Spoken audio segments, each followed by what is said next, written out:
For 6 years, an Embden gander with a 5-foot wingspan drove every grown man off Vesta Kern's porch.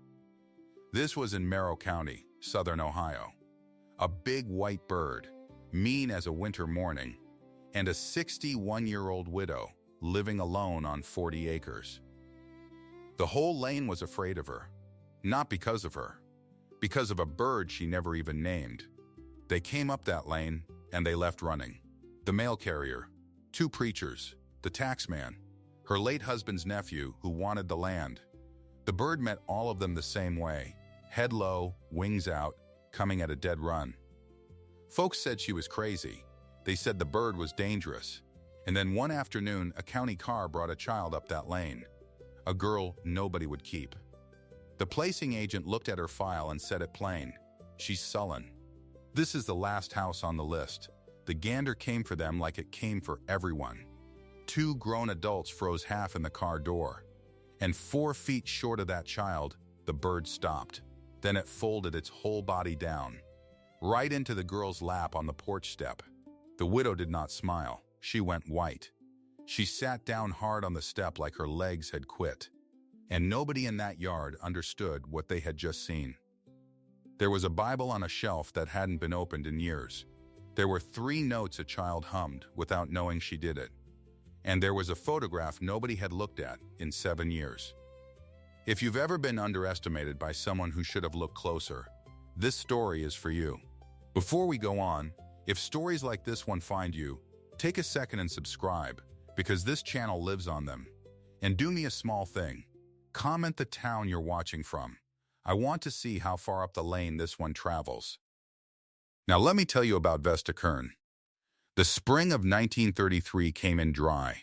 The dust rode the wind all the way from the plains, and it settled on the fence rails and the well cap, and the good green shoots like a gray hand laid flat over everything. Out on the county road, a WPay relief truck ground along in low gear, hauling men to a bridge job 3 counties over. Times were hard. Times were hard everywhere. But out past the little town of Ewell, on 40 acres of clay and creek bottom, an old woman worked her place alone and asked no one for anything. Vesta Kern had been 40 years married, and lately a widow. Her husband Tom had gone the winter before last, quiet in his sleep, and she had buried him under the oak by the gate and gone back to the barn that same afternoon because the cow would not milk herself for grief. That was the kind of woman she was. She did not weep where anyone could see. She did not talk about what was gone. She got up before light, and she pumped water till her shoulder ached, and she carried it, and she fed what needed feeding, and she went to bed with the sun. She kept chickens, and a milk cow named Bess, and a spavined mule she only used at plowing, and she kept the gander. He was a big Embden, white as bleached bone, with an orange bill and eyes the flat blue of a cold sky. She had raised him from a gosling, raised him the spring before everything went quiet, though she never put it that way, and she never told a soul the year, and if you had asked her why she'd kept a bird that mean for 6 years, she would have looked at you like the question made no sense and gone back to her work. She fed him from a dented enamel pan, an old white pan gone gray at the chips, that she filled with cracked corn and set to soak by the pump every morning. She carried that pan the same way every day. Down at her side, riding the point of her hip, her fingers hooked over the rim. And the gander walked at her heel across the yard like a dog. For her, he walked soft. For her, he was gentle as anything. For everybody else, he was the terror of the lane. It had started small. A peddler came up the drive with a case of pins and thread, and the bird ran him back to the road with his sample case flapping. Folks laughed about that one. Then the new mail carrier, a young fellow, eager, got down at the box and thought he'd walk a package up to the porch. The gander took him at the knees, bit and beat, and drove him clean off the property, and after that the mail went in the box at the road and stayed there. Then a circuit preacher who thought a widow needed saving. Then another one. The bird ran them both off, with their hats in their hands and their coats flapping, and word got around the way it does in a county that small. The taxman came in the second year to talk about a late assessment. He got as far as the gate. The gander came off that porch like something shot out of a gun, and the taxman went back down the lane at a run that a much younger man would have envied. He mailed his notice after that, same as everyone. And then there was Harlan. Harlan Kern was Tom's brother's boy, and he had a way about him that made a room go quiet in the wrong way. He was maybe 35, always in a clean collar, always with a reason he'd come by. And the reason was the land. 40 acres of creek bottom with a road frontage. Vesta had no children, none living, none anyone spoke of. And Tom was gone. And Harlan had done the arithmetic a long time ago. He came up that lane wearing a smile and talking about how a woman her age oughtn't be out here alone, how he'd be glad to take the place off her hands, and she could go somewhere in town where it was easy. The gander ran him off too. Every time. And Harlan, who did not forget an insult, took to telling anyone who would listen that his aunt had lost her mind out on that farm, that she talked to a goose, that the bird was a menace to the public and ought to be put down before it hurt a child. He said it at the feed store.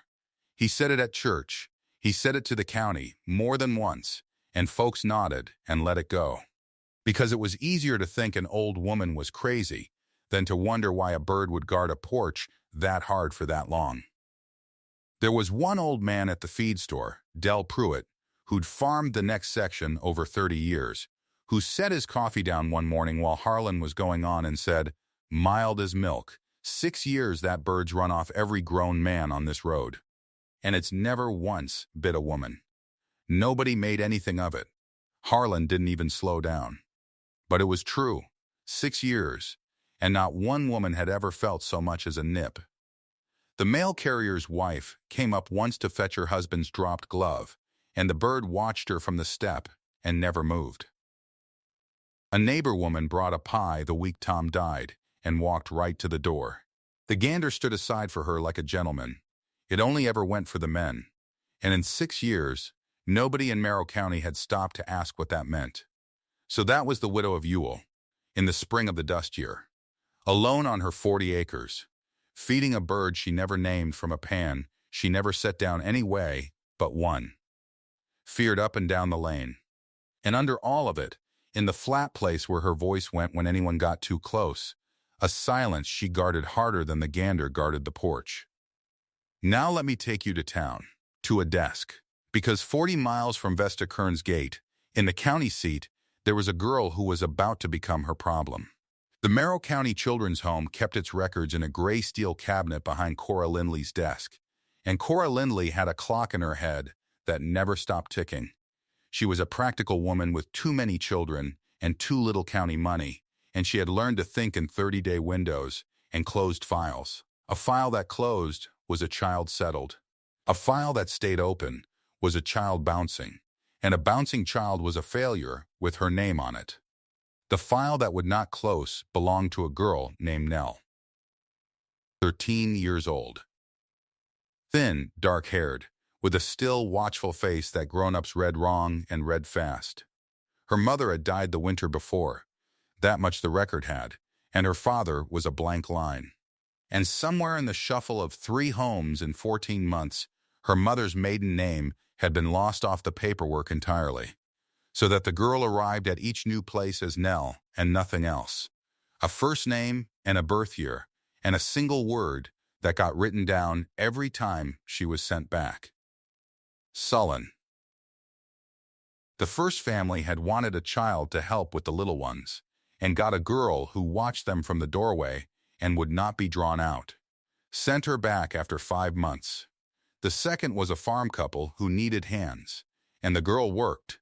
Lord, the girl worked harder than a child that size should, but she flinched when the man raised his voice. And she slept in her boots. And the wife got uneasy having something in the house so braced to run, and sent her back. The third lasted 6 weeks. Nobody wrote down much about the third, just the word again, at the bottom, in a tired hand. Sullen, returned. Cora looked at that file on a morning in the dust year and knew she was out of houses. There was one name left on the list. A widow, older than the county liked for a placement, and living out past Ewell on a farm by herself, which the county liked even less. But it was a roof, and it was 30 days, and Cora had a girl she could not place, and a clock that would not quit, and a temporary was better than the state home in Columbus, which was where a child went when the county gave up. So she pulled the widow's name, and she signed the temporary papers, and she got the county driver and the girl into the car, and she drove out the county road into the wind, with the dust coming across the fields in long gray curtains. She did not know about the bird. Somebody in the office had said something, laughing, "Old lady's got a mean goose." And Cora had filed it under the kind of thing people said, and forgotten it by the time they turned up the lane. The lane was long and rutted, running back off the road between two lines of Osage orange gone shaggy, and nailed to the gatepost at the mouth of it, where the driver had to slow to make the turn, was a fresh white paper flapping in the wind. Cora saw it as they passed. She was a woman who read every notice she came near, a habit of the work, and she read this one without meaning to. It was a tax notice. County of Merrow. Delinquency, $58.40 owed against the 40 acres, and a line at the bottom in the flat language of the law that said if it went unpaid the property would be offered at tax sale in 30 days. $58.40.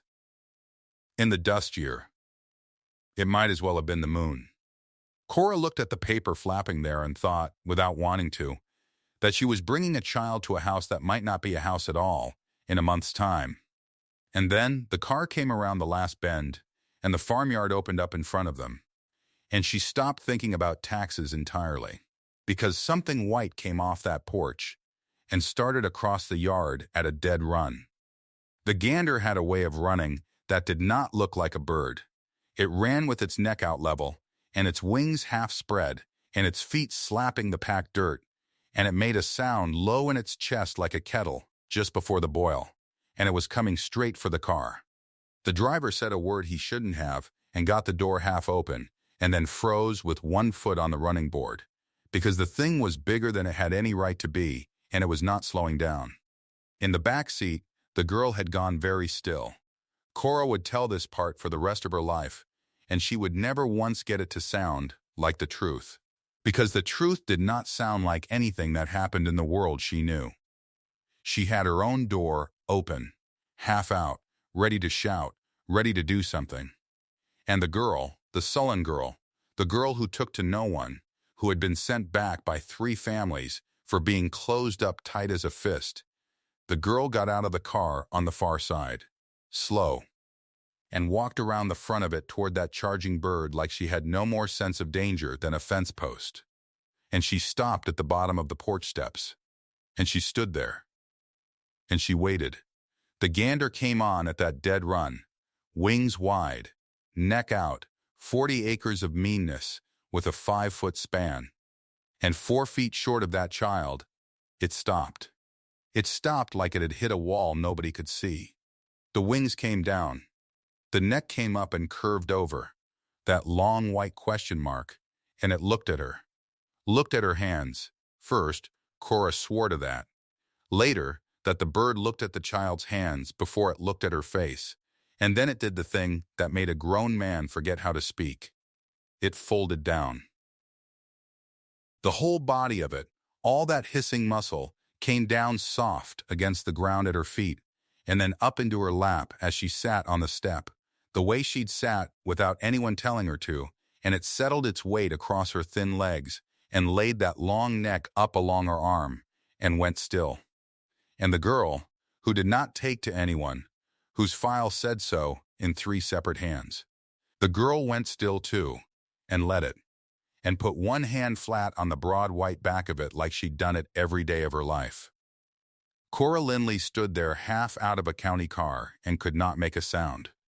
And on the porch, in the shadow of the door, the widow had come out to see what the commotion was. Vesta Kern stood there with a dish towel still in her hand, and she looked at the bird folded down into that strange child's lap, and she did not marvel, and she did not smile. The color went out of her face all at once, like water out of a pulled plug. Her hand found the doorframe, and then her legs went, and she sat down hard on the top step, one hand pressed flat against her chest, staring at the two of them like she had seen the dead walk up out of the creek bottom and sit down in her yard. Nobody said anything for a long moment. The wind moved the dust across the yard. The gander breathed slow against the girl, and the old woman on the step could not take her eyes off the child's hands. They signed the papers on the kitchen table an hour later, because there was nowhere else for the girl to go, and because a thing had happened in that yard that none of them could name, but all of them had felt. 30 days. A temporary placement. County to provide a small board stipend when the county had it. The widow to house and feed and school the child as able. Cora filled it out in her careful hand and turned it for the signature. And Vesta Kern took the pen and signed her name and said almost nothing the whole time. She kept looking at the girl. She looked at her the way you look at a word you almost recognize in a language you used to speak. Cora asked, at the door, if she was sure. It was a strange thing to ask, but she asked it. And the old woman looked past her, out to the yard where the girl stood with the gander at her heel, and said only, "She can stay." And that was all. Cora drove back down the lane past the flapping tax notice with an empty back seat and a feeling she couldn't put down, and behind her the dust closed over the road. The first days were quiet ones. The girl, Nell, was no trouble at all, which was its own kind of trouble to a woman who'd lived alone so long. She woke before she was called. She made her bed to a hard square corner. She stood in doorways watching how a thing was done, and then she did it, without being asked, and did it right. Carried the slop to the hogs, gathered the eggs, hoed the kitchen garden down its rows with a straight, steady stroke. She ate what she was given, and thanked for it in a small voice, and washed her own plate. And she slept, Vesta noticed, in her clothes, on top of the covers more nights than not, light as a cat. Like a girl who had learned that the worst news comes at night, and it's best to be dressed for it. She was braced to be sent back. You could see it in every careful thing she did. She was a girl trying to be worth keeping, in a world that had taught her she wasn't, and she did not yet believe this place was any different. Vesta watched her and said little. But she watched. It was at the pump on maybe the fourth morning that the first crack ran through the old woman's silence. Nell had come out to fill the wash basin, and Vesta was at the corner of the house with an armload of stovewood, out of the girl's sight. And the girl worked the pump handle up and down, waiting on the water, and under her breath, so soft it was hardly sound at all. She hummed. 3 notes. Just 3. Low, then high, then a note that settled between them. A little falling figure. The kind of thing a person hums without ever deciding to, worn into them from somewhere so far back they don't know it's there. And around the corner of the house, an old woman stopped with an armload of wood, and her hand came up to her mouth, and she stood in the shade of the wall and could not move. She knew that tune. She had not heard it in 7 years, and she knew it the way you know your own name called across a field. She had heard it hummed at that same pump by another set of hands, in another year, before everything in her life went to silence. And here it was again, coming soft out of a strange county child who had never in her life set foot in this yard until 4 days ago. A child who could not possibly know it, humming it into the morning like it had never gone away. The girl didn't know she did it. That was the thing. She hummed it and filled her basin and carried it inside, and never once looked up, and never knew that behind the corner of the house an old woman was standing very still, with her eyes shut and her mouth pressed under her hand, hearing a ghost. Vesta said nothing. She waited till the girl was inside. Then she carried her wood in and set it by the stove and went about her day, and if her hands shook a little that morning, there was no one to see it but the bird. The days built into a week, and the week toward 2, and the tax notice on the gatepost was still there, going soft and curled in the weather. And the clock in the county office was still ticking. But out on the 40 acres a slow, strange thing was happening that none of the 3 of them would have named. The girl was learning the shape of the place, and the place, in its silent way, was learning her. It was the feed pan that undid the last of it. One morning in the second week, Vesta was slow coming out, a stiff hip, a bad night, and by the time she got to the door, the corn was already soaking. Nell had done it, had watched some morning how it was done, and had gone out ahead and cracked the corn and set it in the water and let it swell, and now she came across the yard from the pump with the old dented enamel pan full of soaked corn, and she carried it the only way there was to carry it. Down at her side, riding the point of her hip, her fingers hooked over the chipped rim. The exact carry. The one Vesta had carried it 1,000 mornings. The one another woman had carried it 1,000 mornings before that, in the years before the silence. And the gander. The gander that had run every grown man in the county off that porch. That had folded down for this child in the yard and walked soft at her heel ever since. The gander fell in behind her and walked at her hip the whole way across the yard, matching her step, its head at the level of the pan, the way it had walked for exactly one other person in the whole of its life, like it had never walked for anyone else at all. Vesta Kern stood in her own doorway and watched a dead woman cross her yard. She watched the carry and the walk and the bird at the hip, and she watched the three of them, girl, pan, gander, go down to the trough in the gray morning light, and something rose up in her chest so hard and so sudden that she had to put her hand on the doorframe again. It was not wonder. Wonder is for people who don't know. This was the other thing.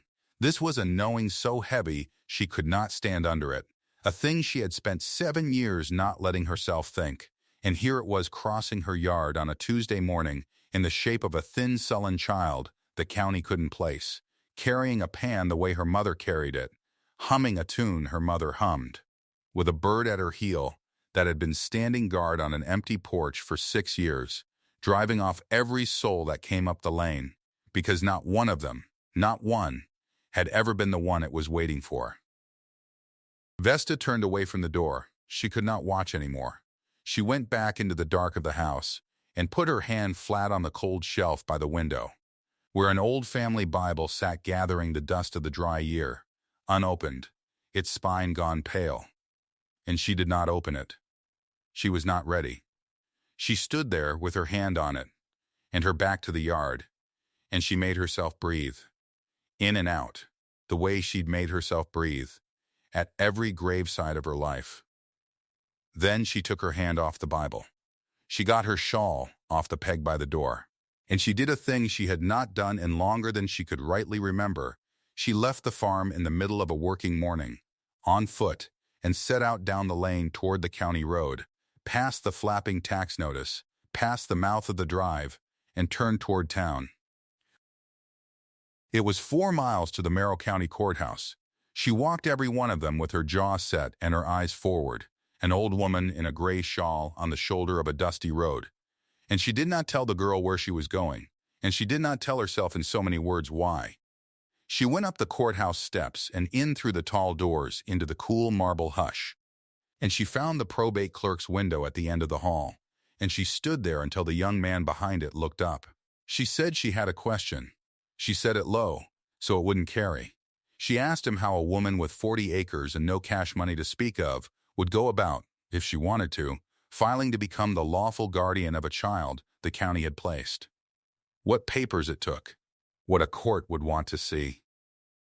Whether an old woman living alone stood any chance at all. The clerk asked her the child's name and reached for a form and started to write.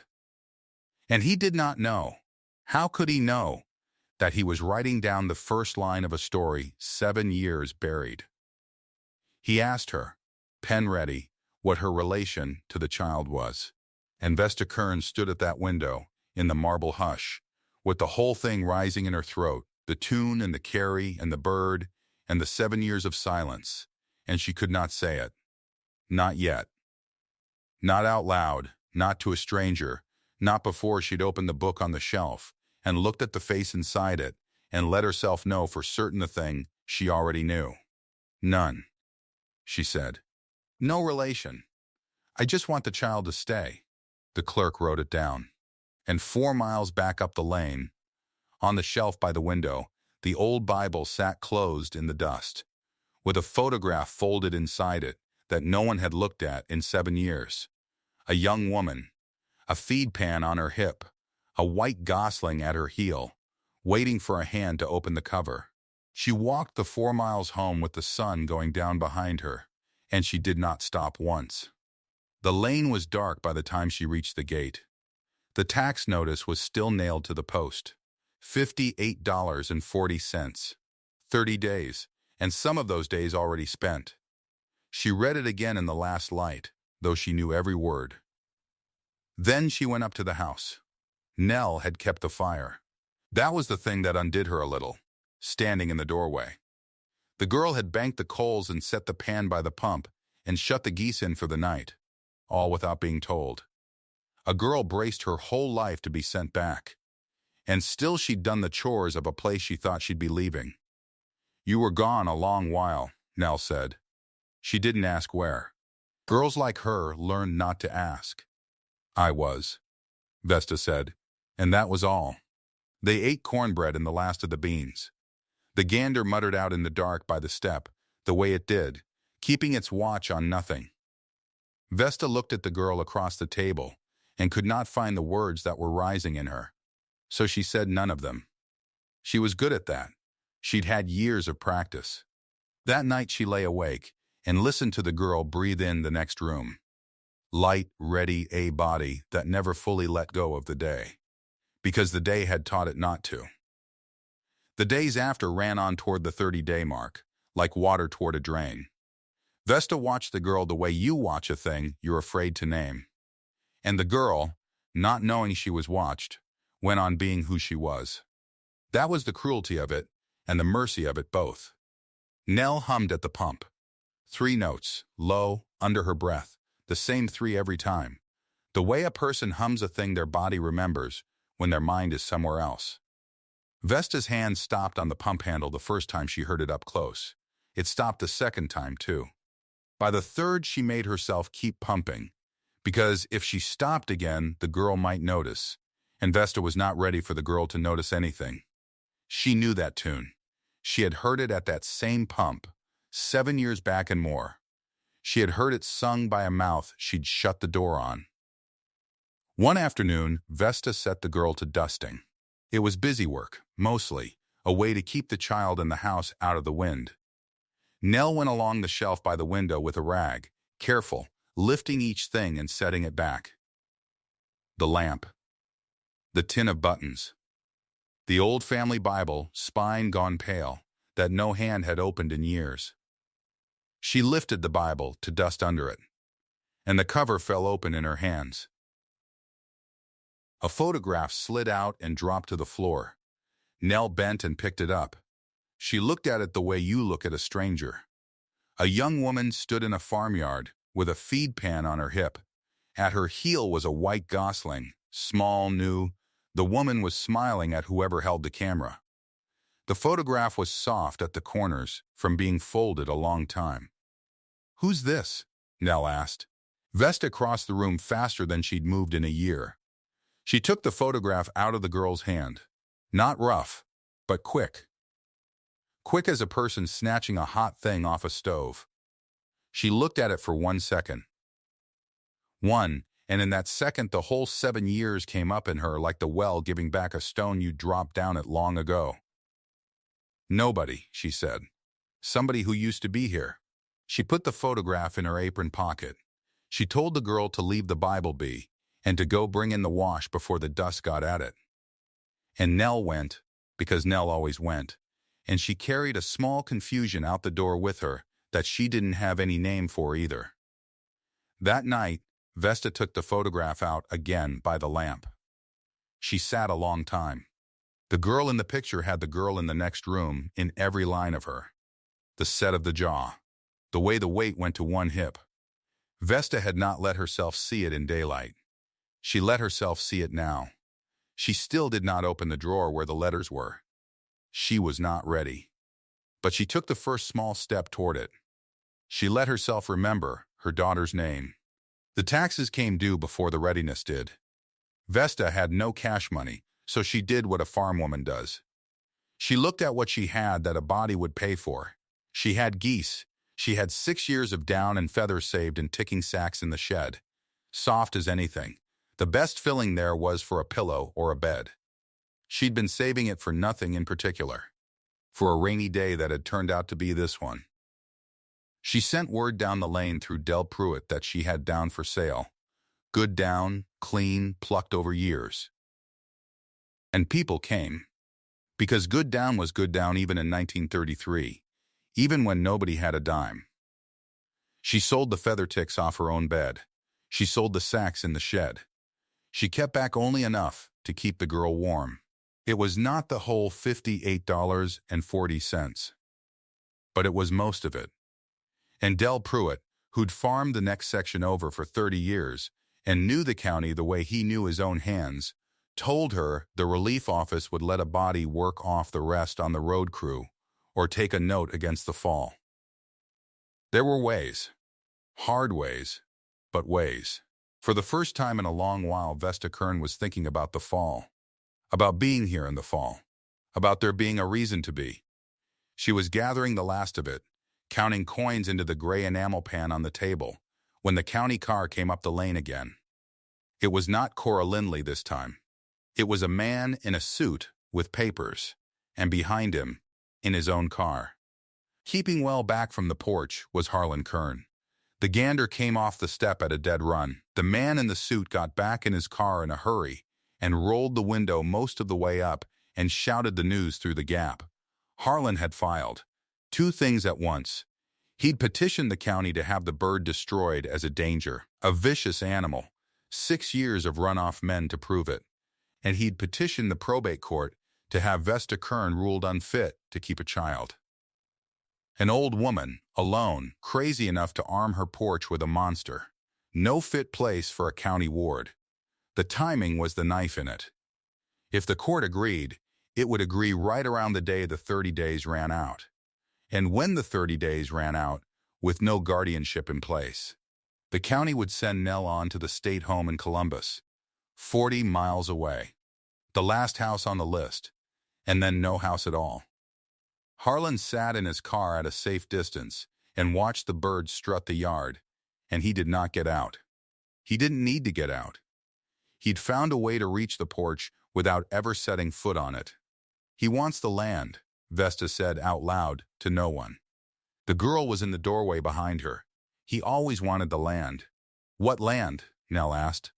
This land, Vesta said. Our land. And she heard herself say the word and did not take it back. The hearing was set for the last week of the 30 days. They went to town together, the 2 of them, the old woman and the girl, in the back of Del Pruitt's wagon, because Vesta had no other way to get there. Cora Lindley met them on the courthouse steps with her file under her arm, and her face said she thought she knew how this went. Her file still had the word in it. Sullen. She'd written it herself, 3 placements back, and it had followed the girl like a smell. The courtroom was small and hot. The judge was a tired man with reading glasses. Harlan sat with a lawyer, a slick one from the county seat, and the lawyer stood up and made his case, and it was a good case if you didn't know a thing about the truth. He said the porch was a hazard. He had the roll call ready. The mail carrier, driven off. 2 preachers, driven off. The taxman himself, driven off. Peddlers, run down the lane. And Harlan Kern, the woman's own late husband's kin, unable to so much as approach his aunt's house to see after her welfare, on account of a 5-foot wingspan animal that had terrorized the whole road for 6 years. He said a woman who would keep such a creature, alone, was not of sound enough mind to raise a child the county had already found difficult to place. He used Cora's own word. Sullen, he said, the child would be better served in Columbus, in a proper institution, and the widow better served without the burden, and the dangerous animal put down for the safety of the road. He made it sound like mercy. That was the worst of it. He made taking everything sound like mercy. The judge looked at Vesta over his glasses. Mrs. Kern, have you anything to say to this? And Vesta Kern, who had spent 7 years saying nothing, stood up in that hot little room and found she still could not find the words for the biggest thing. But there was a woman there who could. Lena Frame had come. Nobody had made her. She was a neighbor from up the lane, older even than Vesta, and she'd known this family back when it was still a family. She stood up in the gallery without being called, and she said, "Judge, I'd like to say a thing, if the court will hear an old woman." The judge, being an old man himself, said she could. Lena Frame had been watching the girl. She'd seen Nell in the yard that very morning, waiting on the wagon, carrying the feed pan across the grass the way she carried it. And Lena Frame said, in a voice that carried to every corner of that room, "That's Ruth Kern's walk." The room went quiet. "That's Ruth Kern's walk, and that's Ruth Kern's tune the girl hums. I heard her humming it on the steps not an hour ago. 3 notes. I'd know it anywhere. I heard Ruth Kern hum that same 3 notes at that same pump when she was no bigger than this child is now. That is Vesta's girl's girl. That is Ruth's daughter, or I never knew Ruth at all." Harlan's lawyer said this was hearsay, sentiment, an old woman's fancy. But something had shifted in the room, and everyone in it felt it shift. The judge took off his glasses. He looked at Vesta. "Mrs. Kern, is there any truth in what this woman says?" And now Vesta had to speak. Now there was no shelf to keep it on, no drawer to shut it in. She stood with her hands folded, and she said the thing about the bird first, because the bird was the easiest true thing to say. "That gander," she said, "never bit a soul that came up that lane." The lawyer started to object. The judge waved him down. 6 years, Vesta went on, and folks called him vicious, and I let them, because it kept the world off my porch, and that suited me fine. But he never once drew blood. Not on the mail carrier, not on the preachers, not on the tax man, not on him. She did not look at Harlan. You want to know what that bird was doing all those years? He was checking their hands. Nobody spoke. I raised him from a gosling in the spring of 1926. Raised him alongside my daughter, who fed him from that same dented pan, carried it on her hip just so, hummed at him while she poured out the corn. That bird imprinted on her hands, on her way of moving. And then she went away. Vesta's voice did not break. It had gone past breaking, into something flatter and harder. She went away, and that bird kept standing on the porch, waiting for her to come back. 6 years. Every grown body that came up that lane, he ran off, because not one of them had her hands. He wasn't guarding my house. He was guarding hers. He was waiting on the one person he was built to know. She turned then, and she looked at Nell, sitting small on the bench beside Cora Lindley. "And a county car brought a child nobody wanted up my lane," Vesta said. "And that bird came off the step at a dead run, same as he'd run at 100 grown men. And 4 feet short of her, he stopped, and he folded himself down into her lap, because she had her mother's hands. He knew her before I let myself know her. A bird knew my own grandchild before I did." The word landed in the room like a dropped stone. The judge sat forward. Cora Lindley had gone very still, her file forgotten in her lap.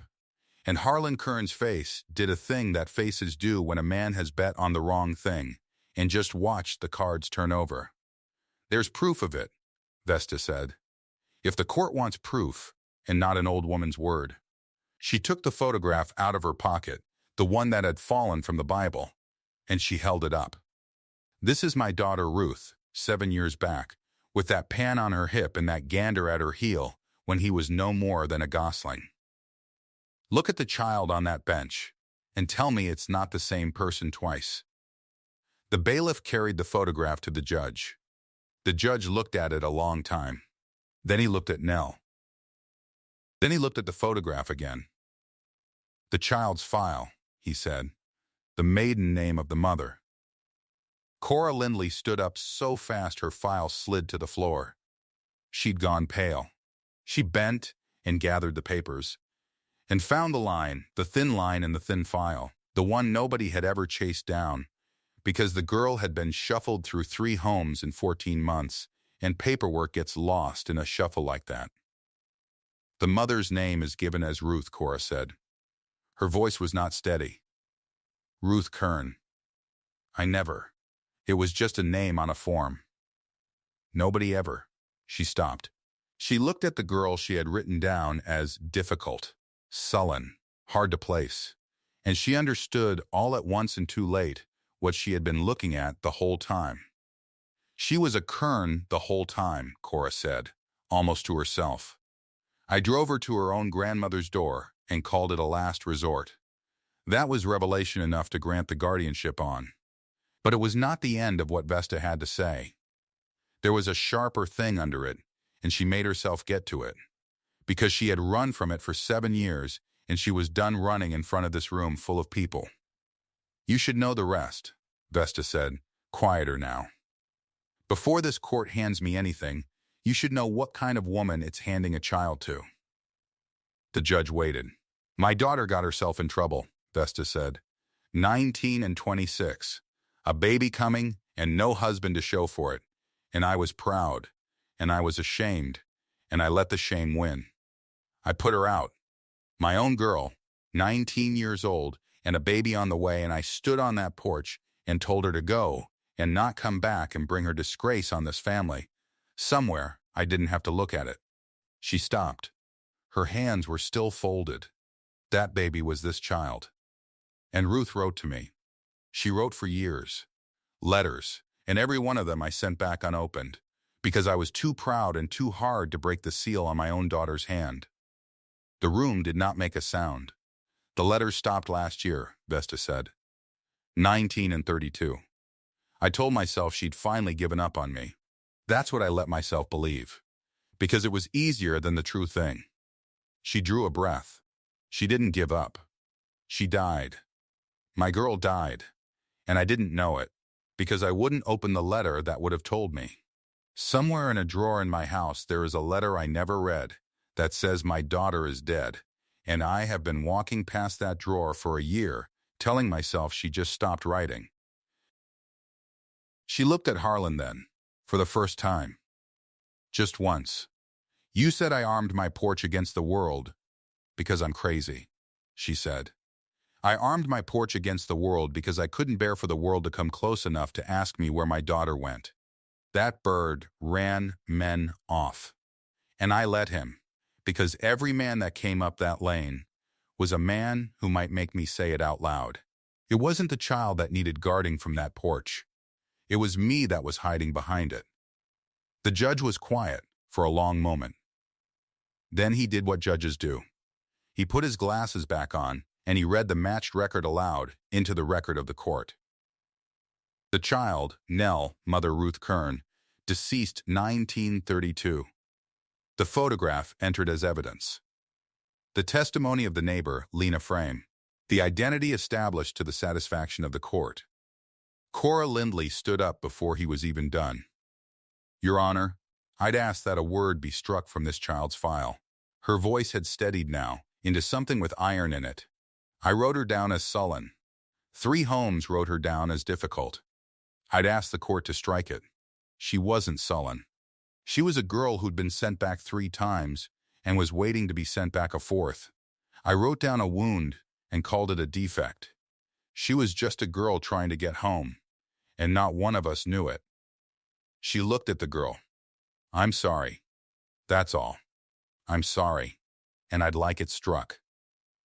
The judge said it would be struck. Then he turned to the matter of Harlan's petitions, both of them, and he did it in almost one breath, and there was no mercy in his voice for it. As to the petition to destroy the animal, he said, this court is not in the habit of putting down a creature for the crime of recognizing its own family. The petition is denied. He looked over his glasses at Harlan. And as to the petition to rule Mrs. Kern unfit, a man cannot call his own blood a hazard for the sake of 40 acres of creek bottom with road frontage, and expect this court not to see plainly what he's after. Denied. Both denied. Harlan Kern did not wait for the gavel. He got up, and he took his coat, and he went out the back of the courtroom while the judge was still speaking, and the door swung shut behind him. And that was the last the room saw of him. A neighbor said the only word anyone ever said about it. Weeks later, dry as a corn husk, down at the feed store. He wanted the land, the man said. Turned out the land was spoken for. The judge granted guardianship of the child Nell to her grandmother Vesta Kern of 40 acres in Merrill County. The tax matter, he noted, was mostly settled, and the remainder arranged through relief labor against the fall. The 40 acres would hold. The girl would stay. He brought the gavel down. And it was the quietest sound in the whole long afternoon. They rode home in Del Pruitt's wagon in the evening, the old woman and the girl. And neither of them said much, because there was too much to say and no road long enough for all of it. The gander was waiting at the gate when they came up the lane. Of course it was. It fell in beside the wagon and walked them to the house. That night, on the porch, in the dark, Vesta did the last hard thing. She went inside, and she opened the drawer she had walked past for a year. The letters were there, a stack of them, tied with string. The top one never opened, the postmark from 1932. She did not open it now. She carried the whole stack out to the porch, where the girl was sitting on the step with the gander settled against her leg. She put the letters in the girl's hands. "These are yours," Vesta said. "Your mother wrote them. To me. Over 6 years. I never opened a one of them." She did not try to make it softer than it was. She did not defend herself. She had done enough defending, behind that bird, for 6 years. "I don't ask you to forgive it. I only want you to have them. They're the last of her voice there is." Nell looked at the stack in her lap. She was 13. She had been sent back by 3 families and driven 40 miles to a last resort farm, and she had learned, hard, not to hope for anything. She held her mother's letters in her 2 hands, and she did not say anything for a long time. Then she said the thing that broke the old woman open at last. "What was her name?" Nell asked. "Nobody ever told me my mother's name." And Vesta Kern, who had not said it out loud in 7 years, said it. "Ruth," she said. Her name was Ruth. The gander shifted on the step and settled its heavy body down between them. Warm, watchful, a white shape in the dark, and it laid its long neck along the boards and closed its eyes, the way it must have done 100 times for the girl's mother, on this same porch, a lifetime ago. It had waited 6 years. It had run off every soul that wasn't her. And now the waiting was over, and it slept. 6 months went by. It was autumn on the 40 acres, the good kind, with wood smoke on the wind instead of dust, and the creek bottom gone gold. There was down in the shed again, picked and sacked, more than they'd sold. There was food put by. There was a name on the guardianship papers in the box on the shelf, next to the old Bible that stayed open now. To the page where the photograph lived, propped where a body could see it from the table. In the mornings, the girl went out to the pump. She filled the dented enamel pan, the one gone gray at the chips, with soaked corn. She carried it across the yard on her hip, the weight going to one side just so, the way her mother had carried it. The way her mother's mother had watched her carry it, and turned away from the doorway unable to bear it, back when the bearing of it was still grief. It was not grief now.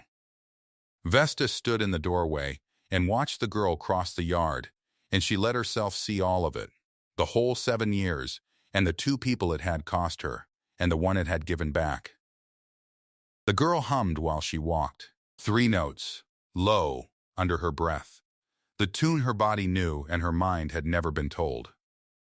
And at her heel, matching her step, walked the old white gander, 6 years old and then some, its 5-foot wings folded, its head up, its watch finally kept. The whole county had called that bird vicious. For 6 years they'd told it up and down the lane. The widow and her monster, the porch no man could cross, and not one of them had ever looked close enough to see the truth of it. It was the last piece of Ruth left on the place. It had stood guard on an empty porch for 6 years, driving off the whole world, waiting for the one set of hands it was built to know to come back up the lane. And they had. So if you've ever been the one nobody would take in, the one somebody called difficult because they never looked close enough to see the wound, I hope this one found you. And tell me, down in the comments, who's the one person your door would still open for? I want to know. I always want to know.